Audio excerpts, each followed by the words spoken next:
તાપી જિલ્લા સોનગઢ કુંકુવા ગ્રાઉન્ડમાં ક્રિકેટ મેચનું આયોજન કરવામાં આવ્યું। દર વર્ષની જેમ આ વર્ષે પણ સોનગઢ વકીલ મંડળ અને વ્યારા કુંકુવા વકીલ મંડળની ફ્રેન્ડલી મેચનું આયોજન વકીલ મંડળો દ્વારા કરવામાં આવ્યું। આ વર્ષે વેલેન્ટાઇન ડેના દિવસે સોનગઢના કુંકુવા ગ્રાઉન્ડમાં આ ક્રિકેટ મેચનું આયોજન કરવામાં આવ્યું।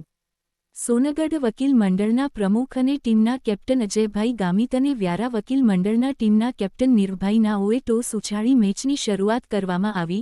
સોનગઢ વકીલ મંડળ ટોસ જીતીને પ્રથમ બેટિંગનો નિર્ણય લીધો હતો અને 10 ઓવરમાં 144 રનનો વ્યારા વકીલ મંડળને ટાર્ગેટ આપ્યો હતો, જેના સામે વ્યારા વકીલ મંડળ 110 રનમાં ઓલ આઉટ થઈ જતા સોનગઢ વકીલ મંડળનો વિજય થયો હતો અને સોનગઢ ટીમમાંથી ભરતભાઈ પારગી પોતે એકલા 77 રનની ધુઆધાર બેટિંગ કરતા તેમને મેન ઓફ ધ મેચ જાહેર કરવામાં આવેલ હતી। સોનગઢ ટીમ વિજય થતાં સોનગઢ કોર્ટ વકીલ રૂમમાં 17 તારીખ મંગળવારે સમગ્ર વકીલ મંડળ court staff, court police staff સાથે મળી ભોજન તે સાથે ભવ્ય વિજય ઉજવણી કરવામાં આવી અને સોનગઢ વકીલ મંડળના સિનિયર એડવોકેટ નોટરી રાકેશભાઈ બધેકા અને ઈશ્વરભાઈ ગામિત, જીતુભાઈ ગિરાસે અને ચેતનાબેન ગામિત, ગીતાબેન વસાવા તમામનાઓએ શુભેચ્છા પાઠવી દર વર્ષે જિલ્લા કક્ષાએ વકીલ મંડળોની મેચ થાય તેવી ઈચ્છા દર્શાવી હતી। રિપોર્ટર ધનરાજ ચૌહાણ।